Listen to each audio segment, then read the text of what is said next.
Week 6 NFL preview is here. Myself, along with Marcus Whitmer, are going to break down every game. And we're actually going to start with the Thursday night game between the Eagles and Giants. The Giants won 34-17 in a stunner, to say the least. Jackson Dart played really good. Cam Skattebo played phenomenal. The Eagles have some questions at this point, to say the least. And for the first couple of weeks, I was okay. They can, they'll work these things out. They'll be, look, they're the Eagles. They're still a really good team. They'll figure these things out. But I think that the concerns are very valid at this point in time. Marcus, go ahead and take it away, because I know you wanted to discuss this game. So take it away. Absolutely. I felt it was one of those games we needed to react to. I was sitting back, ready to relax. I had baseball up on a second screen. I was like, yeah, Eagles obviously are going to pull ahead in this game, and we'll shift our focus to baseball as the night goes on. But no, this was all about the Giants, really, like from start to finish in this game. No question. They get the opening drive touchdown and didn't really look back. That's really the main reason I want to talk about this game, honestly. I know I'm Mr. Jalen Hurts hater and all that, but I really just want to talk about the Giants. Like, man, Jackson Dart, I thought the first two starts were pretty rocky, but like I also wasn't really putting it on him. But, some turnovers, not a ton of success through the air in his first two starts against the Chargers and the Saints. But in this one, he really looked the part. And this was kind of like a statement arrival night for Jackson Dart. Continued to make a lot of those impressive plays with his legs, where his athleticism, I liked it at Ole Miss, but it feels like it's translating even better at the NFL level, and especially the way he's sensing pressure, manipulating pockets, finding his way into play extension opportunities. Really impressed there. I mean, I figured he was more athletic Derek Carr, but I saw a lot of those same issues at Ole Miss, where he would not always sense that blindside pressure or know how to get out of the pocket or know where he needed to step up or escape. For 3 weeks, he's actually really impressed in that regard. So that's just been huge to see, because I thought that was maybe more of a limiting factor in terms of his upside as a quarterback. But in this game for Jackson Dart, like making some legit throws with his arm, maybe made his 3 best throws of his young career so far in this game. He hits Lil Jordan Humphrey, who deserves a shout out for getting called up from the practice squad. I've always been fascinated by him, like a 4.8 speed receiver that blocks and catches everything. He also, by the way, sprung Wandale open with that block down the field on that second touchdown. But yeah, Dart made a beautiful throw to Humphrey. He has the scramble play to Wandale, which was a huge, huge play. And then probably the best throw of the night that Dart made went incomplete in the red zone, where he puts a touch pass out there over a defender in the red zone. And I can't remember if that was to Lil Jordan Humphrey or not, but was right in the receiver's hands, and unfortunately couldn't come down with it. So just the Giants and Giants fans, welcome back from the grave. I thought we were issuing their eulogy after they lose to the Saints last week. Looking back on it, it's like, dang, man, I wish they could have won that game, because now things would be getting interesting for the Giants. Also, I'll just a quick shout out too for Cam Skattebo. I mean, that dude is so awesome. I think you and I are both grateful that the Chicago Bears didn't draft him, which would have been the obvious pick for the Bears. You being a Vikes fan, me being a Packers, it's good to see him outside of the division when that could have easily happened. But yeah, I mean, that's really the main focus of what I wanted to talk about. If you want to get further into the Eagles passing game, we can, but I feel like those narratives are pretty beat to death. They just got to be better and find some better play calling answers, and Hurts has to play better. He had a horrible night. The only thing that I will say just regarding this whole thing is you brought it up with the Bears part is, why take, and this is a Ryan Poles thing, not a Ben Johnson thing. Why take Cam Skattebo when Ozzie Trapillo is right there for a seventh lineman who can't play left tackle, and it's pretty known that he can't play left tackle? Why take him when you already have Darnell Wright? And just anyway, I like Colston Loveland, I like Luther Burden. I think it'll work out in the long run. But why take Ozzie Trapillo or why take Cam Skattebo when you can have Ozzie Trapillo? But anyway, by the way, you guys know I like the Bears' vision with what they have, but that was a questionable decision. But anyway, we're just going to start the London game, Broncos-Jets. This is a game that I have, and this is a game for Denver that I very much think that it can be kind of summed up in 2 sentences. They've put up 20 points in every game. Do that and you win. That's the first sentence. The second is do not lose this game. That's look, the Jets are a bad football team right now. They are tied for 5th in the NFL in penalties. They have forced no turnovers in 5 games. They are also 25th in turnovers offensively. And entering week 6, we said this last week, by the way, nothing changed. Their second leading receiver. So I mean, actual like second receiver, not, Mason Taylor, Brees Hall. Their second leading receiver entering the 6th week of the season is Tyler Johnson with 63 receiving yards. This is not a good football team. This is Justin Fields, who is a notorious slow processor, going up against the only team in the NFL, by the way, that already has 3 guys with 20 or more pressures in Nick Bonito, Zach Allen, and Jonathan Cooper. And I don't like this matchup for the Jets at all. This is if Denver does not turn the ball over, and if they don't have, Quinn Williams get a hand up in the air, ball goes into somebody else's arms for a fluke play that's, just a bat and right into somebody's arms for a pick 6, or just a punch out for a fumble 6 the other way, Denver should comfortably win this game. I think 7 points is very fair for Denver. And I wouldn't be surprised at all if they cover this, even in an alt spread of 10. I like Denver to win something along the lines of 20-10, 23-13. There's been multiple games this year where the Jets are not an okay football team, but a very bad football team through 3 quarters. And I don't know if you saw the exact breakdown for Justin Fields, but he's a 4th quarter performer. And it's not because he's clutch. It's because they're usually down they're usually down 15, 20 points. And the Jets are a very, very frustrating team this year. And I'll just leave it at that. Denver, as long as they don't lose this game, they should improve to 4-2. Yeah, I don't have too much else to add on this one. You're basically banking on either the awakening of the Jets defense that you've been praying for since they hired Aaron Glenn, or some weird London game, bananas to happen. I think Danny May in our chat said it perfectly. Jets, Jets, just end the season. Yep. That's basically sums it up. And viewers of my channels certainly know I'm a big fan of what Denver's got going on. So I would be pretty let down if Denver doesn't win this one pretty handedly. All right, let's go. Wait, I do have a quick question. Is that the first you've ever heard just end the season, like for the acronym? I've probably heard it before. Okay, because that is my relevant. Like if you're, I don't know if your dad or if somebody in your family has like a party trick or something. If my dad talks with any Jets fan, that is the ultimate. Like he says, "Oh, Jets just end the season every time." It doesn't matter. It's just it could be in the middle of March. It could be in the middle of June. He says it every time. If they introduce themselves as a Jets fan, the joke is getting told. But anyway, it is just too perfect. All right, let's go to Miami, South Beach. Chargers versus Dolphins. This is a battle to me of stoppable force meets movable object. The stoppable force is the Dolphins pass rush, and the movable object is the Chargers offensive line. The Dolphins rank 31st in PFF team pass rush grade this year. Their last 2 years, first round picks. Really, their last 3 years, first round picks, if you include the trade for Bradley Chubb, which I believe would have been from 2022. But either way, Chop Robinson has just 1 pressure a game. Kenneth Grant has just 1 pressure a game. They are getting the absolute bare minimum, if not less than you would have expected from those guys. And then Bradley Chubb, yeah, he's had a couple sacks, but he as well has just 2 pressures a game, which that's not much either. And that's a 10% pressure rate for him. The Dolphins pass rush has been non-existent, and that was the only hope they had of any defense this year.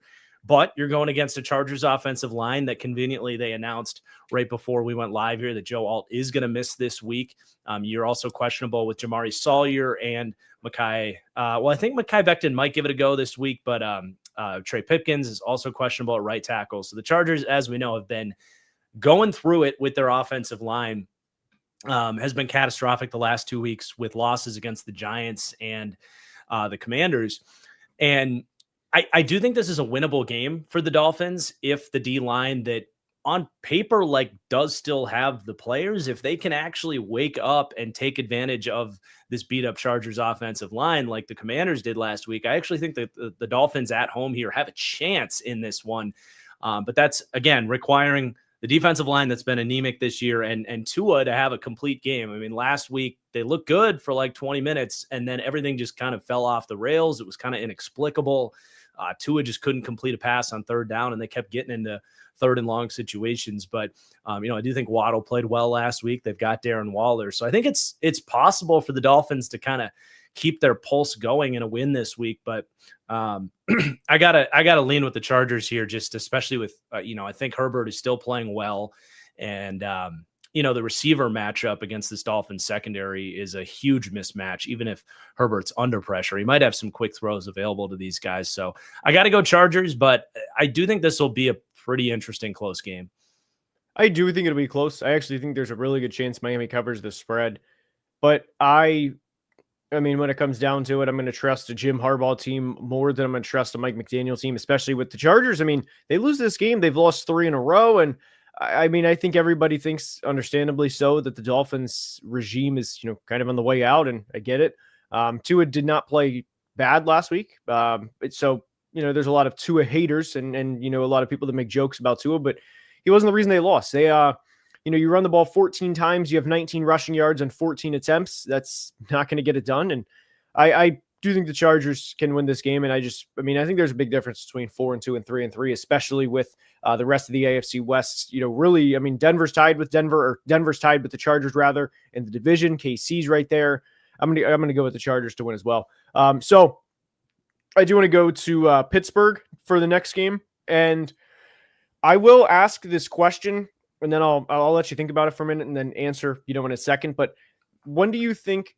And I don't need to answer right this second, but when do you think the last time the Browns won in Pittsburgh was? So I'll and anybody comment below, and I'll get to that answer in a second. But this is a more interesting matchup than people probably think. The Browns are number 1 against the run in EPA per play, and Pittsburgh has been pretty bad running the football this year. Outside of the game against Minnesota, credit to Pittsburgh. They did a good job running the football in Ireland. Can they run the ball against a team that knows them well? How is another matchup that I wrote down is Myles Garrett versus Broderick Jones, who has struggled significantly this year in his 3rd year. And that's been a thing with Broderick Jones throughout his entire career. It's not high level of play. And now you're going against Myles Garrett. So that's definitely something to note as well. And also within this, and by the way, just the last one in Pittsburgh, regular season. So not the Baker Mayfield COVID playoff, not that game. That's what I thought you were going for. Yeah, no, regular season. Okay. The Browns have also not put up 18 points, or they haven't put up 18 points since December 2nd last year, which was the Jameis Monday night game, the Jerry Jeudy return to Denver game. That was the last time they put up 18 or more points. So for Pittsburgh, kind of similar with the Broncos and Jets game, simply do not lose this game. Do not get try not to get in. This is ironic with the Browns here. Try not to get in an absolute dogfight here where it's 16-13 and you have to stop Quinshon Judkins. By the way, I do think Quinshon Judkins is a really, really talented running back, and he's really impressing me. But as long as Pittsburgh takes care of business, you've Dylan Gabriel, who's coming back from London, which is already a weird situation. You are coming off of a bye week. You are in the driver's seat to win this division, especially with Lamar out against the Rams, which we'll discuss later. Obviously, the Bengals have their own situation. The Steelers are in the driver's seat to win the AFC North. They are in a great position to go 4-1. I'm going to take the Steelers to win this game, but simply do not lose this game. Do not get in a 13-10 game where you are relying on Aaron Rodgers to lead a game-winning drive with 2 minutes to play and force Myles Garrett in those situations with Broderick Jones. Simply take care of business. And by the way, the last time the Browns won in Pittsburgh in the regular season, do you care to take a guess? I'm shooting in the dark here. Literally 2011, 2003. Oh my God. Yes, that's what I'm saying. Wow. 22 years. That's unbelievable. It was pre-Big Ben. So, yeah. So I'm going with Steelers to win this game. That's insane. I do like the Quinshon Judkins shout out. I'm tired of hearing about how running backs don't matter, man. We talked about Cam Scatterbo. All of a sudden, the Giants can run the ball. It's not like they made crazy changes with their O-line. It's not like Cleveland made any changes with their O-line. Wow, they can run the ball now, and now they have a great running back. So I do love to see that. I agree with the analysis on the game. Going to come down to which quarterback can hold on to the ball and not, lose strip sacks and have – offensive linemen got to get guys' hands down, prevent batted pass interceptions, like classic Browns Steelers. On a just total gut feeling, I'm going to take the Browns to win this game, but it's Pittsburgh is the better team. But yeah, I'll end the streak at By the way, 23 years or whatever. Cleveland wins. I just want to say one thing. say one thing positive about the Browns, because I was very much like, just talking about the Steelers not losing. I cannot emphasize enough how much I love the Browns draft class. And there will be a point later in the year, late November, I'll have the biggest winners of the 25 draft, like so far, just the best classes so far, and the Browns will probably be in the class because it's a phenomenal. And their class isn't done either. They get the Jags first round pick. I thought you were going to say Shedeur Sanders. Yeah, that was good. I will add interested to see if Dylan Gabriel can follow up from a decent start in London, and just begging for Kevin Stefanski, just feed David Njoku. I don't get why they don't just give him 10 targets a game on screens and quick passes and stuff. He's one of the best run after catch threats in the league. He's a great red zone threat, one of the more underutilized weapons in the league, in my opinion. So I continue to be a little frustrated with, well, last week it showed out with the rookie quarterback, so get a continuation of it. But I continue to be a little frustrated over time with Stefanski's overall offensive prowess. Still kind of waiting on that. But shall we move on? Yes. Yes, sir. All right. Next up, we're going to New Orleans for New England at New Orleans. Just looking for the graphic here. There it is. So both these teams coming off, I guess, big wins last week, especially in the case of the Patriots, but the Saints do get a notch in the win column last week. For the Patriots, I want to see them don't fall for the trap week game. They're only a 3.5-point favorite in this game. They not. So this could be a scrappy game again for New Orleans, but I do just really like what we're seeing from New England. I don't look at a whole lot of matchups from New Orleans perspective that they should be able to take away what's been working for the Patriots right now. I think if the Saints are going to pull this upset off, you need, number one, Spencer Rattler's just got to continue to kind of surprise and play well. But against this Patriots secondary, I don't, and I know Gonzalez is questionable right now, I guess. That could be an avenue there to find some openings in the defense. But I lost my train of thought there. But anyway, Rattler needs to, continue to impress and keep fighting for this starting job now and into the future with a big game. And Brian Brzee has a chance to make an impact in this one for the Saints. You've got a, shaky interior offensive line, especially in the left side for the Patriots. Brzee has really showed up this year, kind of a mini breakout or full breakout. And if you could get a big strip sack or something in this game from him, that's kind of your path. But yeah, for me, it's keep it going for Drake May. Looked like a, superstar quarterback last week against Buffalo. You want to get to 4-2, keep your standing in the AFC wild card. I'm going to take the Patriots. I think I like them on the spread here, but the Saints continue to be frisky. And I thought the Giants would crush them last week, and they found ways to punch the ball out and find a, schematic wrinkle to get Shaheed open deep and win the game. So it's, credit to the Saints for fighting, but I'm going to go New England. I do agree. I do want to shout out Jonas Sanker. He's played really well for the Saints so far. So 100% credit where it's due. I also think that Kelvin Banks is a player that will also improve. He's actually, I don't know if you saw a stat this week. It was tackles in the highest island percentage with no chips, no double teams. He is one of the highest island rates in the league. And he's definitely had some welcome to the NFL moments, but I was high on Kelvin Banks pre-draft, and there's definitely been some flashes here and there. So hope to see a good game from him. But I think the Patriots have too much firepower. Credit to New Orleans defense last week for forcing 5 straight turnovers. But even off of that, I would have liked to have seen more than 26 points on the board with 5 turnovers, but especially with one that was run back for a touchdown.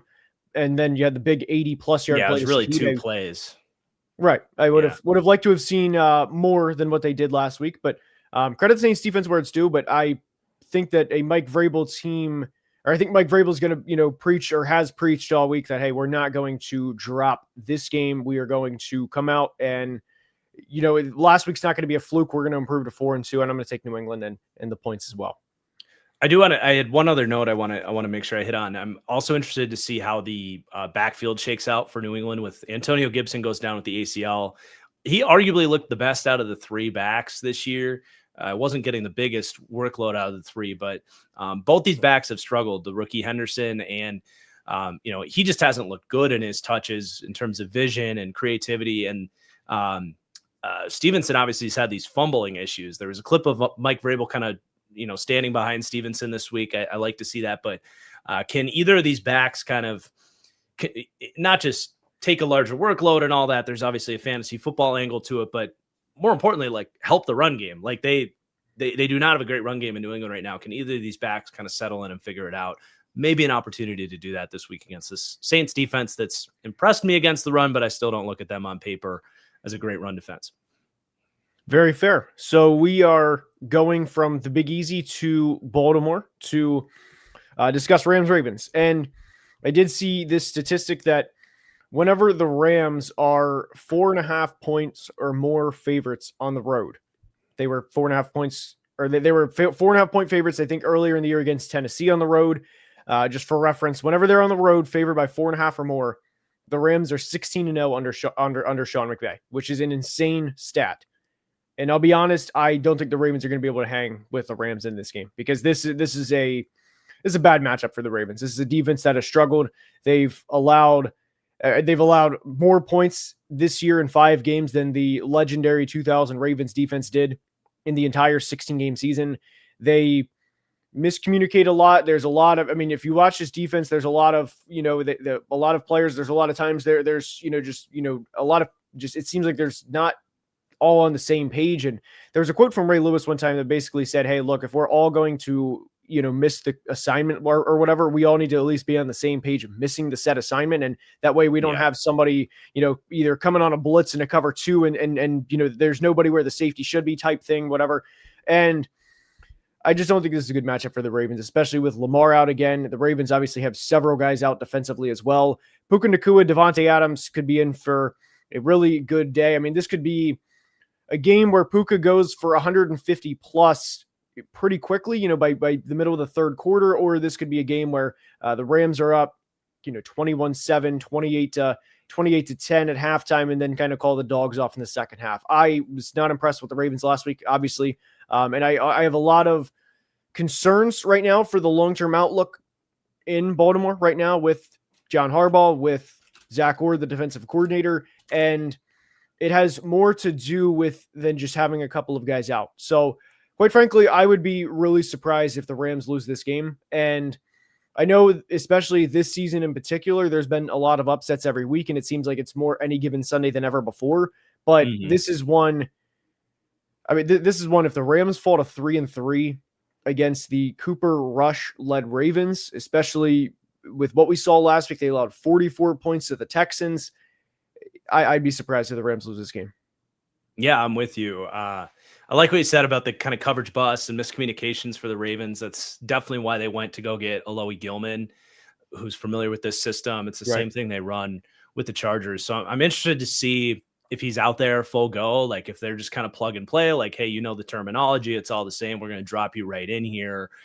Kyle Hamilton's been playing about 50% of his snaps as a deep safety this year. I would like to think that their goal here is to get him around the line of scrimmage where he can be more of an impact player. I don't think that's going to make the world of a difference for the Ravens, but can it make enough of a difference to keep this one closer? Maybe. And then if that's the case, like, your only chance is to get Derrick Henry going against an undersized Rams front. But the Rams have been, kind of tough and good schematically to plug up all the run lanes. I'm with you. I like Rams big in this one. I did want to add just one more stat. There was a stat that I saw this week. The Ravens have 6 team sacks and 207 opposing dropbacks, which is a rate of around 2.9% sack rate. The league average is around like 6.04%. Yeah. So they are quite literally less than half of the league average in terms of sack rate. Now, I know sacks don't mean everything. You can have high pressures that impact passes, but you want to get home at some point. And to be less than half of the league average, that's just one of many problems this defense has. And I think they fall to 1-5. Positive news for the Ravens. They have a favorable stretch of games coming out of the week 7 bye. Yep, I'm with you. All right, let's go to Indianapolis for Cardinals, Colts. The Cardinals kind of backed, like they did this to themselves, but they have backed themselves back up against the wall for their season here. They're 2-3. They got to go on the road. Kyler Murray's hurt, questionable. He's dealing with an ankle. after what happened last week. Just a hysterical collapse. That's the best word I think to describe it. And the 2 weeks before that, they lost close games with poor coaching at the end. So they have put themselves in a really tough position where I think they're a better team when healthy than their 2-3 record would indicate. If they were full force, I would maybe have more faith in them to pull a bounce back win here. But I don't know that their defense is playing well enough to really make Daniel Jones uncomfortable right now. It feels like you're almost counting on getting lucky to like push the right button at the right time with like a spot dropper or blitz look to kind of get Daniel Jones to throw an RPO right into your hands or something like that to just get that huge spark defensive play to save you in this game. But yeah, I mean, the Cardinals passing game, like if Kyler is limited with his legs, or if you're going to your backup quarterback in a Cardinals offense that they've lost both their running backs, they're not going to have much of a run game here. So I just can't get behind the Cardinals in this one. The Colts are just absolutely rolling, and the Cardinals are going in the opposite direction. You've said it. The NFL has been kind of zigging when we zag with a lot of these games. So maybe we get surprised, but it's all signs are pointing Colts that are just clicking full cylinder in every spot right now. So I'll go Colts big. I'm with you. And this is a game where I break it down, or not even break it down. I just think out loud. Okay, which coaching staff do I trust more? Jonathan Gannon, who is kind of walking on eggshells this week, especially after what happened last week. And I don't think the Colts are going to, at least based on what we've seen. I mean, the unfortunate part for the Colts, that I'll say this, I mean, I dealt with it last year with Sam Darnold, is every single week you're going to have to deal with, well, what if Daniel Jones stinks? What if we get, Danny Pennies? And what if he comes back? You're going to have to deal with that all year, unfortunately. And then if Daniel Jones does have a game where he throws 2 or 3 picks, you're going to have the Twitter trolls will be out. I knew it the whole time. It was, it's a pain to deal with. But look, I think the Colts are going to win. I said this, I tweeted this. I first thought this a couple weeks ago. Last week was really the cherry on top. Love the vision the Cardinals had building the way they did with Monty Ossenfort. I don't think they have the right coaches in place. And last week to lose the way they did, I really don't think Drew Petzing against Lou Anarumo is going to be a great matchup. We'll see, but I do think the Colts are going to win this game. Yep. All right. What do you got next? This is honestly one of my favorite games of the week. Seahawks Jags. And I did this is a live stream from several months ago, but I did a live stream before the season began, or it was actually the night of schedule release. And I remember going through the whole season, and I remember specifically being excited for week 6. And this is one of the games that I'm really excited for, just for several reasons. This is strength on strength. The Seahawks currently are second in passing EPA per play offensively. The Jags are 4th in passing defense EPA per play. Devin Lloyd is playing at a defensive player of the year caliber level. I mean, he's having that type of impact every week. I mean, the 99-yard pick 6 last week, that was his 4th interception of the year.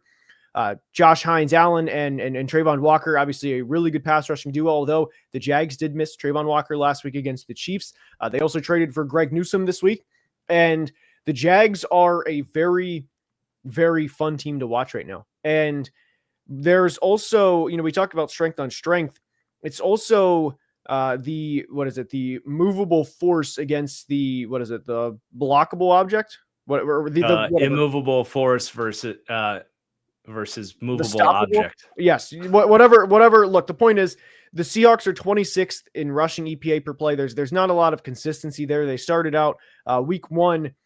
Charbonnet had a great game, and Kenneth Walker had like 9 carries for 12 yards, and then it was the exact opposite in week 2. So they're not great in that department. The Jags are also 25th in rushing defensive EPA per play. So I'm really looking forward to this game, and how we have Clint Kubiak versus Anthony Campanelli, and then of course Liam Cohen versus Mike McDonald.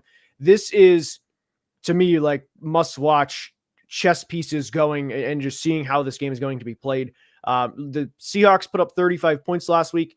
Sam Darnold is playing really, really high level football.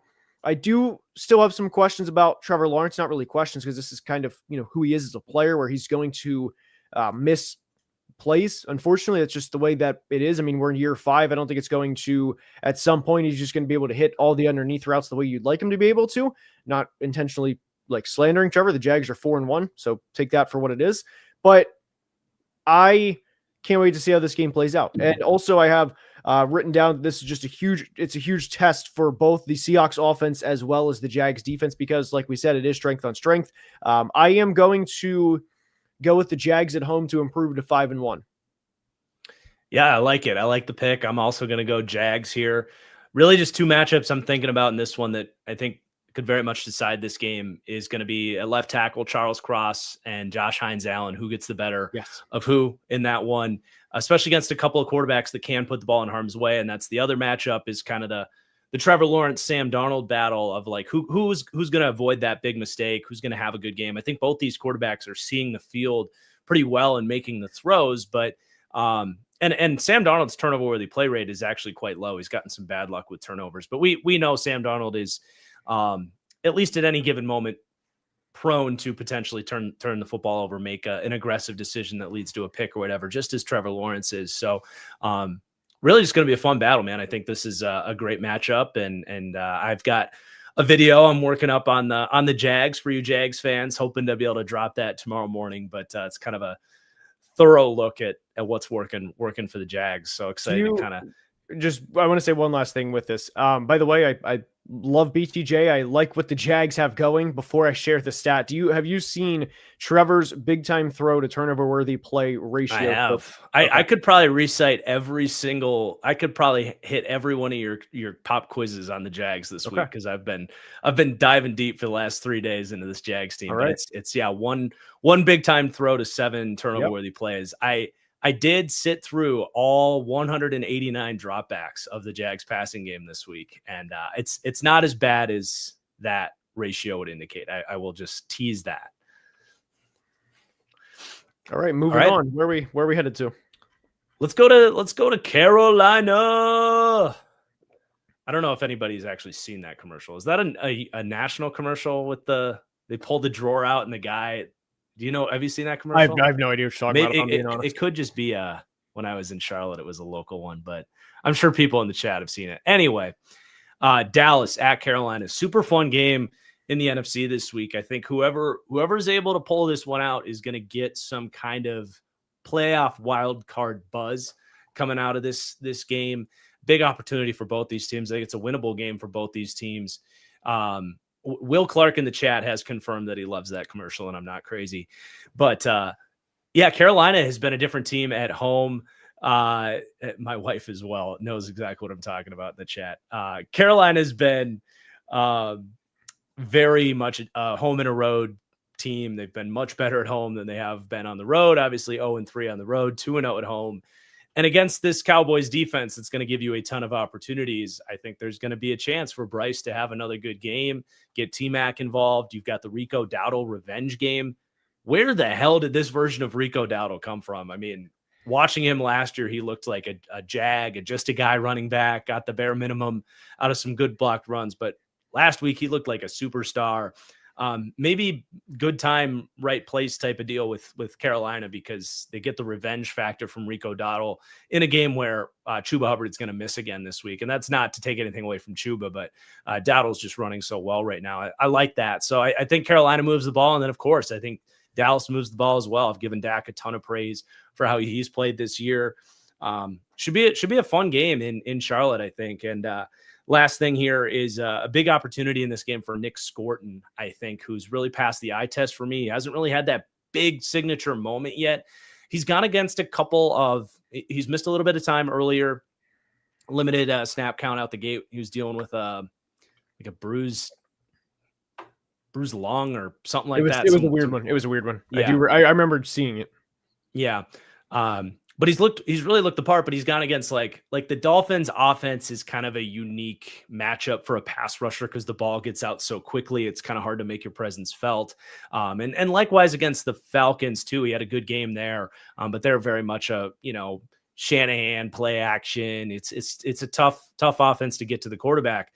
This is against Dallas, a typical drop back passing game against Tyler Guyton and even Terrence Steele at right tackle, some matchups that Nick Scorton can potentially exploit in this game. So I'd love to see him kind of take another step forward and have a big impact game here. He looks really good out there for them. So tough one to pick. I think I do still got to go with Dallas as much as I'm hyping up Carolina. I love the way Dak's playing. It's I can't fully trust my Panthers yet, but I wouldn't be betting this one. I could see this one going either way.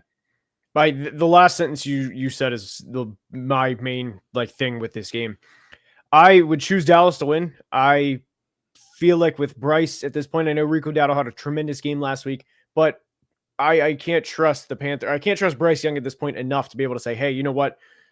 I'm going to place United States currency on the Panthers to win. Yeah. And I would say that this is a very big game for Bryce this week because this is a not great defense. And if you can't, produce against this team, well, there's going to be conversations had about Bryce Young at this point in his career, regardless, pretty much after every week. But he's going to be their guy to the end of the season, unless something just, really just bad happens. But I'm going to go with the Cowboys to win. I simply think that they outscore the Panthers. I trust Dak and the Cowboys offense, even without CeeDee Lamb, a lot more than I trust the Panthers offense at this point, though I would very much welcome be proving wrong about this, but I'm going to side with you and go with the Cowboys here within this. Now, I do want to go to what I think is the best 4:00 game this week, 49ers Bucks.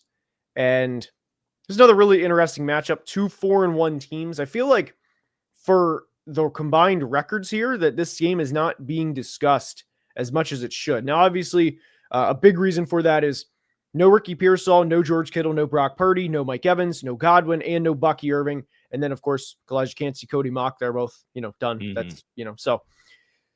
But this is a really interesting matchup because the 49ers looked really good against the Rams last week. They're also coming off the mini bye that was all the way back on last Thursday night. And what I liked in that game specifically from Mac Jones was, we talk about playing point guard and being a quick processor and getting the ball out of your hands fast.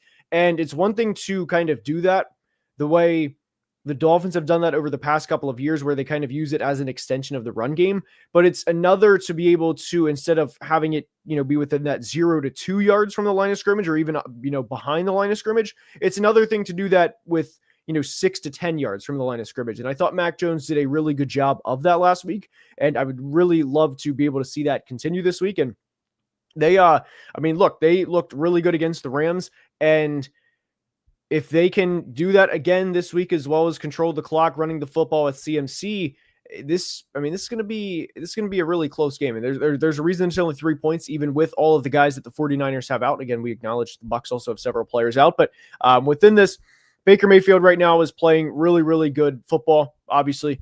And you saw the game that he had last week. Emeka Egbuka right now, he reminds me of a young Justin Jefferson, if I'm being honest. Just the way how smooth he is route running, with how efficient he is, with how just sophisticated and how smart he is as a football player early on. Now, he's probably not going to have the most receiving yards in NFL history after the first 5 years of his career, but with the impact that he has every week, with the attention that he is going to command from opposing defenses moving forward, I think he's going to be the rookie of the year. And I very much am looking forward to seeing Emeka Egbuka again with no Mike Evans, with no Chris Godwin, and hopefully he has another 100-yard game. I think the final score will be something along the lines of 27-24, and ultimately I'm going to go with the Bucs to win this game. If Cam Scadaboo keeps scoring 3 touchdowns every night, it might be tough for Egbuka to keep up. But really fun matchup. I think especially the way the Niners are able to exploit linebackers through their offensive system, and the way that Tampa's really struggling at linebacker, as much as we love Levante David, and I think he's Hall of Fame talent and all that, he's just not what he used to be. He's been steadily regressing every year, and you can feel it watching this Bucs defense. They feel slow over the middle of the field, and it's not helped by it. My guy Servasia Dennis doesn't really quite know what he's looking at out there. He's having a rough year. So the Christian McCaffrey, Kyle Shanahan, and Mac Jones factor of those pieces really molding together with how they play offensively. And is Juwan Jennings gonna be able to give it a go this week? Do you know? As far as I know, yes. As far as I know. Yeah, that's a big one too. He's a tough matchup in that part of the field too. So I do think the Niners offense matches up well with where Tampa's defense has been weak. So that does worry me for Tampa. And then with Tampa's offense, just like how many weeks can Baker just keep doing it?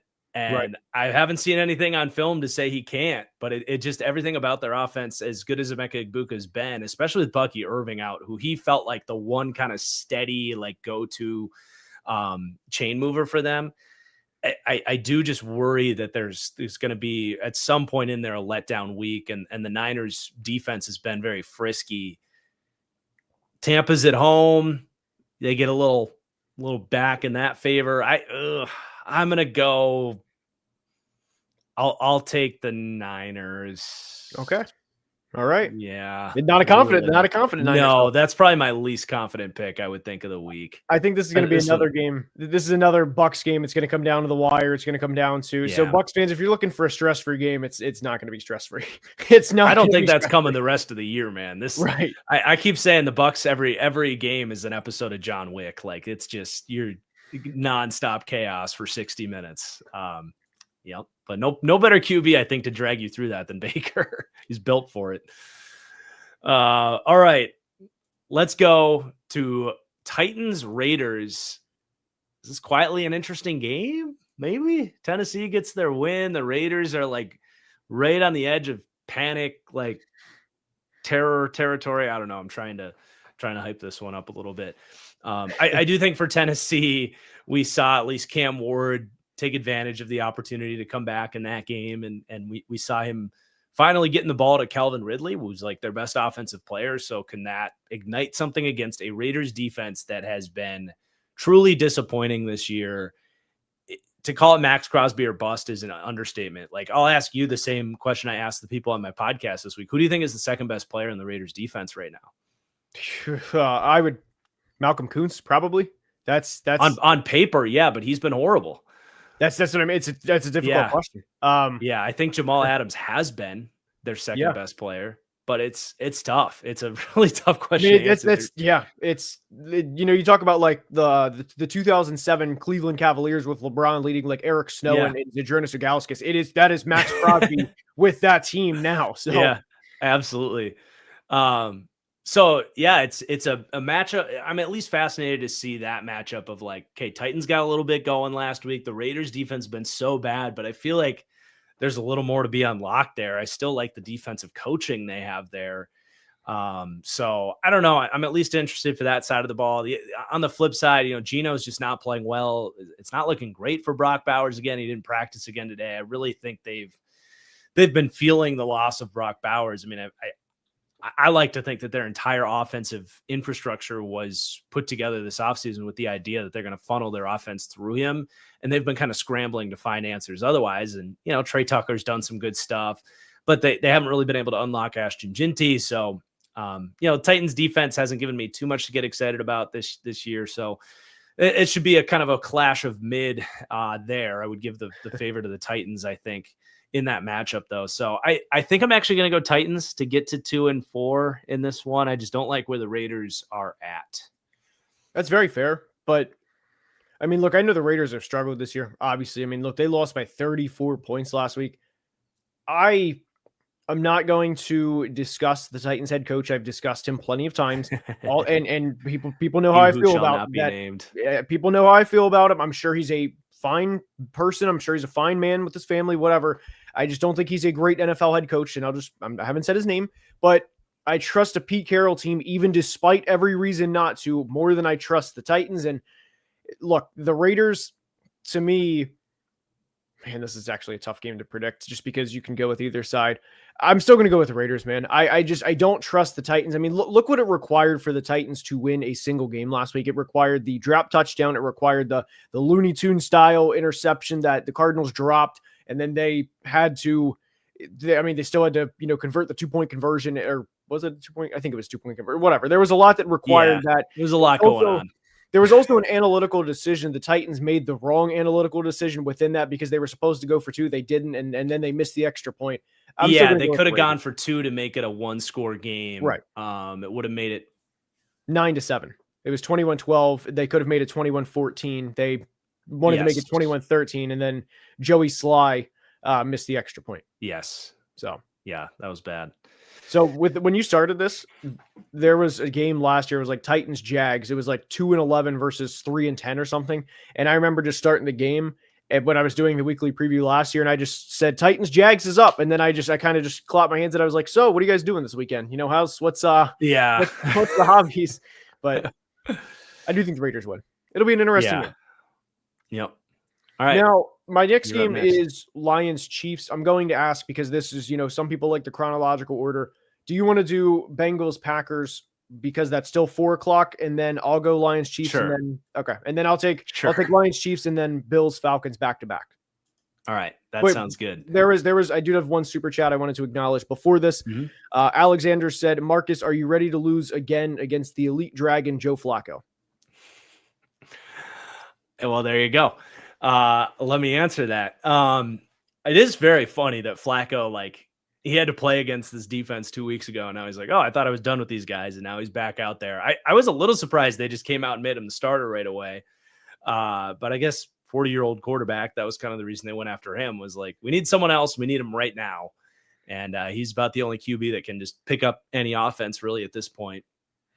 I mean, to me, there's an entertainment factor to this because I think the decision is obvious, where I think they're going to have a short install of, I don't know the exact number, but probably between 10 to 20 passing concepts. And they're just going to come out and say, against this pass rush, against this Packers defense, that the Cowboys showed how bad their secondary can be if you threaten them down the field and force them to make plays. We're just going to put, Joe Flacco out there, hit the top of your drop, let it go. If it gets picked, fine. We're the only other alternative is we're going to punt anyway. So we're just going to let it go. We're going to see if Jamar and T can make plays. I think we get 55 pass attempts in this game, and I think 35 of those go to Jamar Chase and T Higgins. And it's actually kind of an interesting way to attack this Packers defense, basically neutralizing the pass rush, being like, you can get after it up front. We don't care. We're just going to let it go on the outside. And how well did the Packers defense kind of react to that approach, if that's going to be the game plan for the Bengals?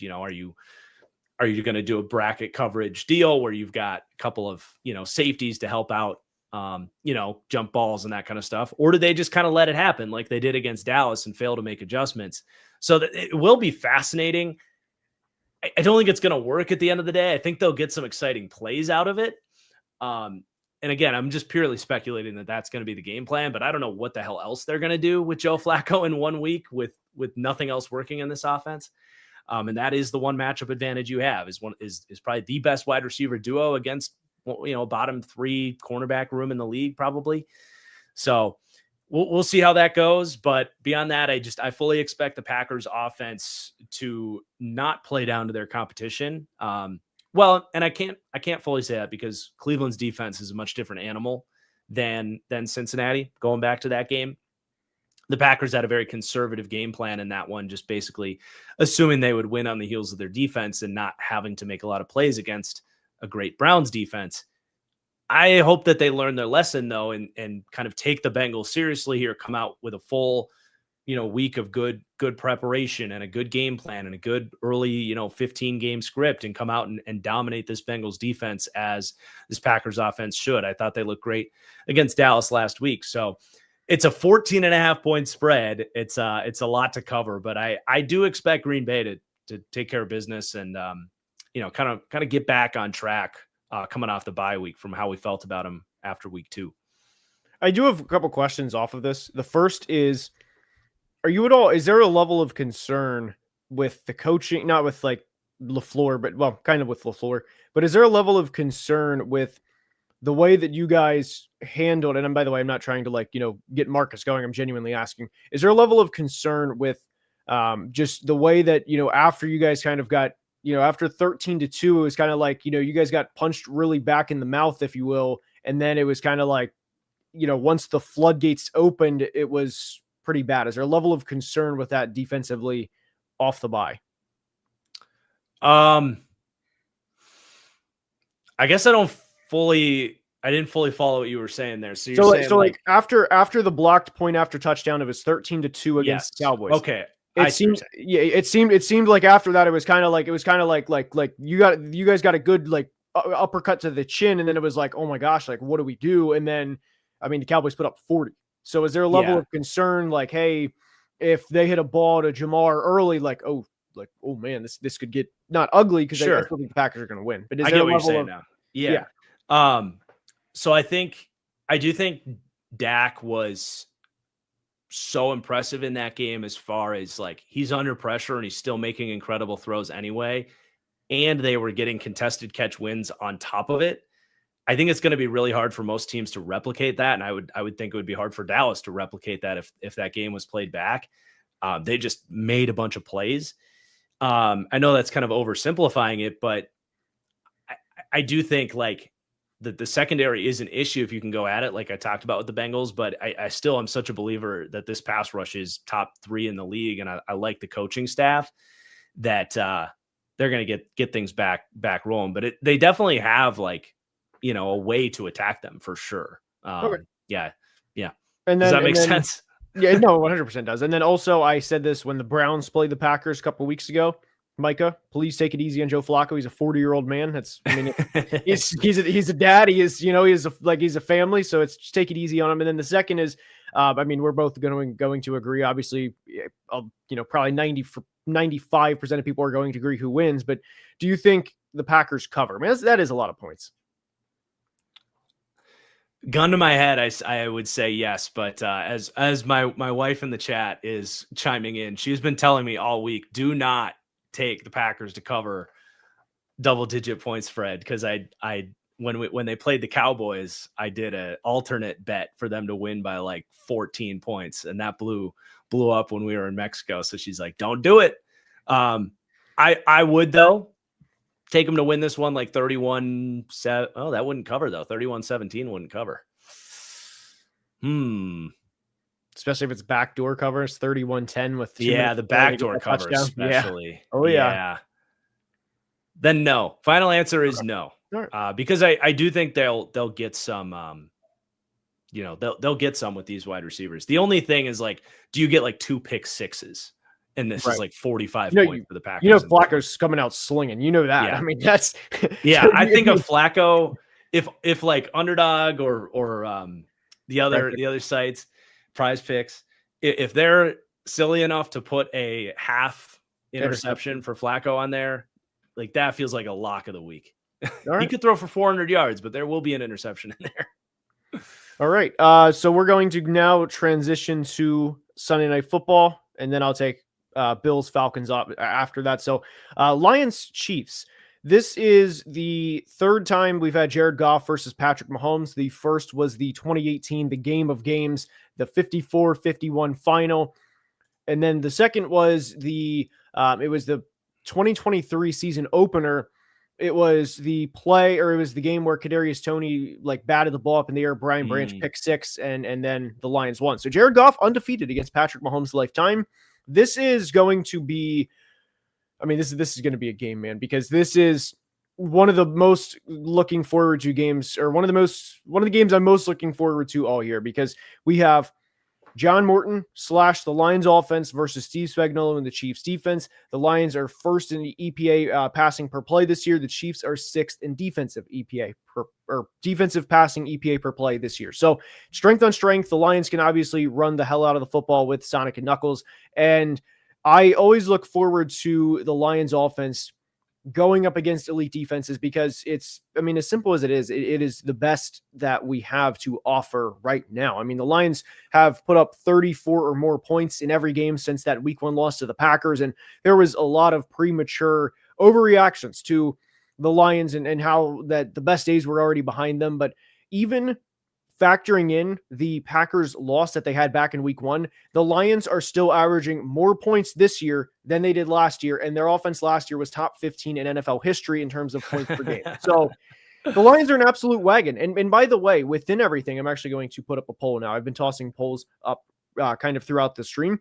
But even within this, by the way, that, Amon-Ra is leading the NFL in receiving touchdowns. Jameer and David Montgomery had their 14th game last week where they each scored a touchdown. That tied Emmitt Smith and Darryl Johnston for the most a running back or backfield, because Moose Johnston was a fullback, that ever. And Jahmyr Gibbs has played 37 career games. Yeah. So obviously Emmitt and Moose played, almost for a decade. They played well over 100 games. This offense is on another level, man. And with the Lions specifically, good luck stopping them, because once they get rolling, they get rolling. And the point that I forgot to make was Jamison Williams, who signed a $25+ million extension, has 11 receptions in 5 games. Now, I know Jamison, obviously the impact that he has on every play due to his sheer, like 4.2 whatever speed is immense, but they didn't sign him to have 11 receptions in 5 games. So I would argue, despite all of the great things the Lions have been able to accomplish in the last 4 games, that they can still hit another level because they're still not using one of their many weapons that they have. So at the end of the day, the Chiefs still cannot run the ball that well. Patrick Mahomes is still the leading rusher on the team. And I, even without Rashee Rice, that's also another element to this. I am going to take the Lions to win this game, because I think the Lions are going to bottle up the Chiefs' run game, which has been a problem for them this year. It's going to require a lot of Mahomes' hero ball without his number 1 receiver in Rashee Rice. And I think the Lions simply have too many weapons. So give me the Lions something along the lines of 34-27, 31-24, somewhere in there. Yeah, I'm with you on the Lions offense having success in this game. I mean, you need Chris Jones to have a Chris Jones, like playoff Chris Jones type of game. He's kind of been I don't know how I want to word this, but he's been much better in the playoffs in the last couple of years than he has in the regular season. He's kind of like showed up for those big games. You kind of need that in this one with the Chiefs up against, a 2-3 record here. You don't want to fall to 2-4, obviously. Like you're there.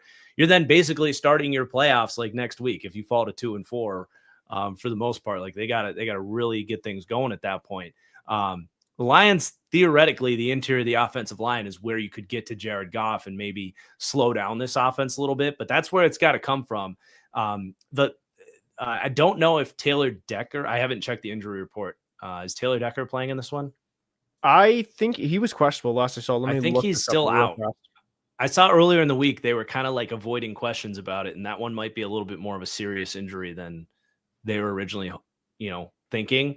That's where it's like, okay, Giovanni Manu, this international guy that's never played football in his second year, he was horrible last week against the Bengals. It was against the Bengals, so it didn't really matter. But that's where it's like, man, Karlaftis, I feel like typically rushes from the other side. I just wish the Chiefs had anybody else out there that could take advantage of that matchup. So that's unfortunate for the Chiefs defense. You need Mahomes with these receivers to win that matchup against the Chiefs, against the Lions defense. With a beat up secondary, you need Worthy to be healthy and have a big game. You need Tyquan Thornton to keep it up. You need Hollywood Brown. You need all those guys. You need big plays. You got to keep pace. I think that, as much as I think the Lions are the better team, the Chiefs in a have to have it situation are not going to make it easy. I am going to take Detroit, but one of those more excited to watch than I am excited to bet type of games.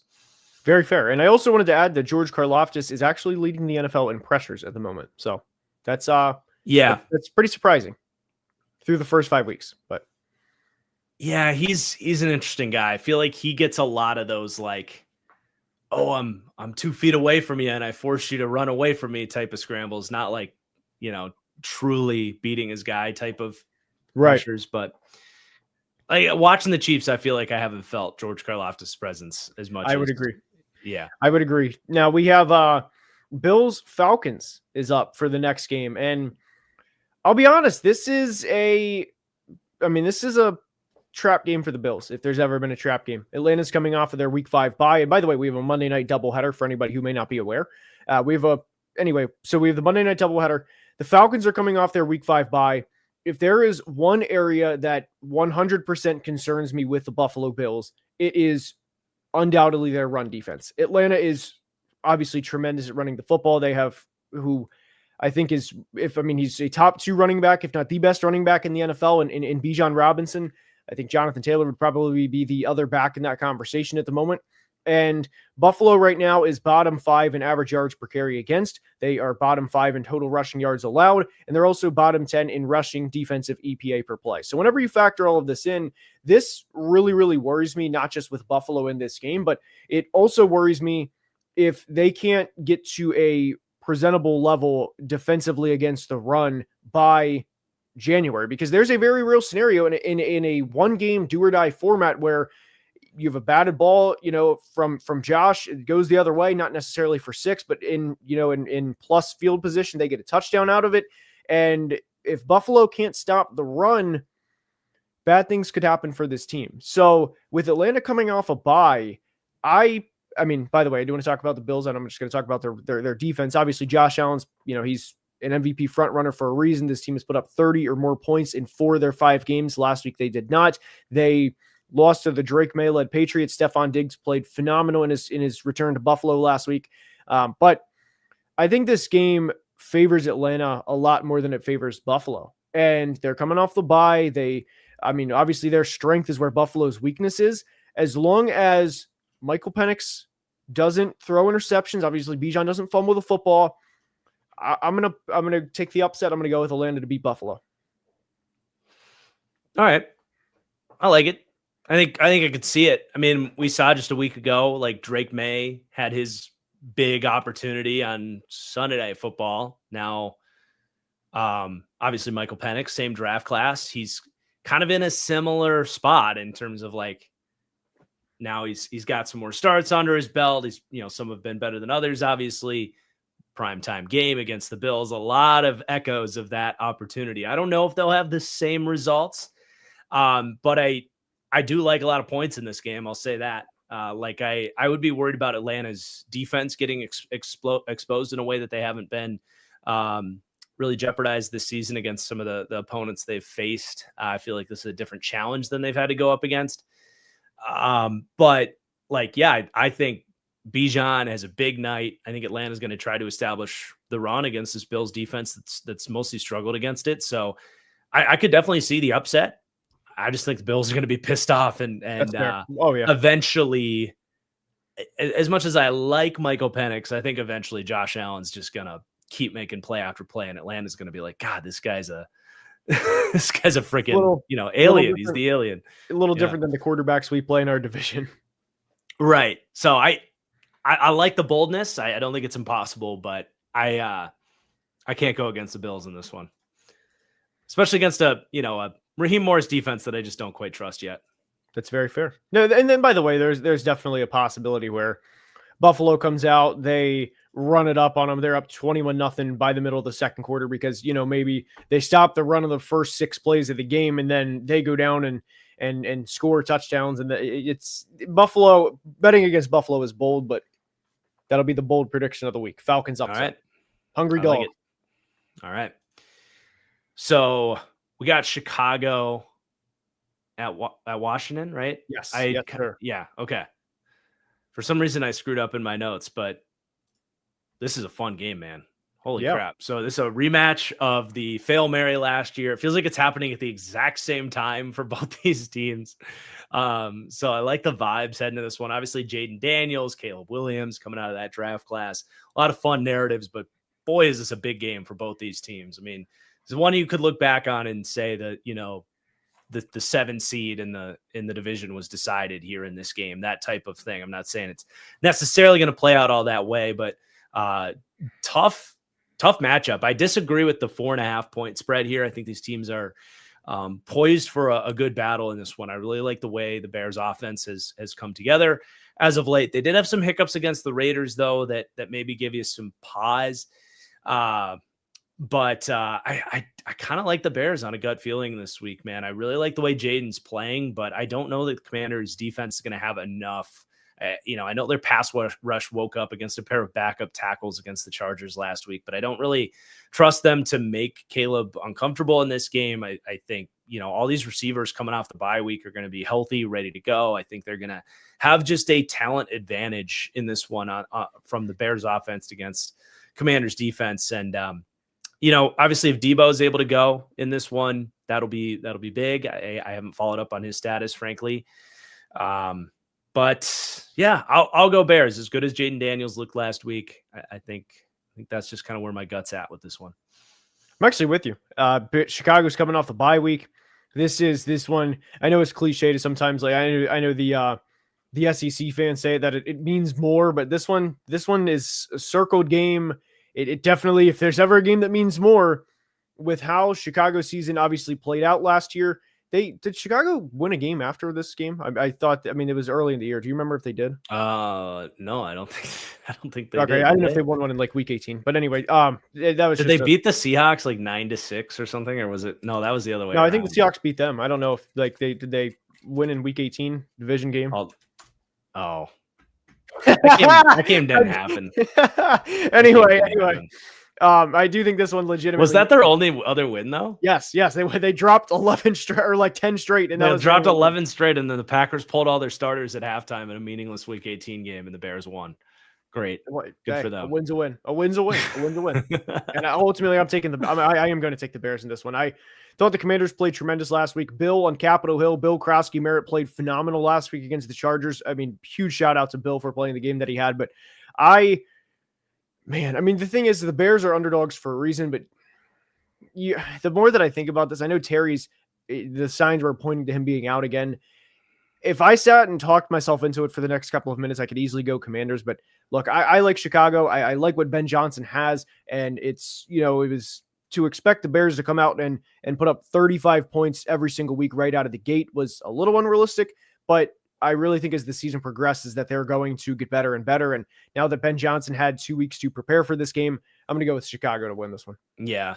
Yeah. And Jaden with the knee brace on, like he played amazing against the Chargers, made some awesome throws. I can't take anything away from him, but he's, how healthy he is in this game will be a big deal. He wasn't quite as nimble as we're used to seeing with him. And yeah, if Terry's either beat up or not playing, that's how you take advantage of the Bears defense right now is you attack those matchup advantages in the secondary. And, without Debo, they don't necessarily have that. So it'll be a good one, but I lean Bears. All right, so that'll wrap up the NFL Week 6 preview. Hopefully you guys enjoyed. Please like the stream. Please subscribe to Marcus and I's channel if you're not already. We're live every Friday, 3 p.m. Eastern for every week preview. And as always, until next time, please be safe and have a great day. Love you guys. Peace.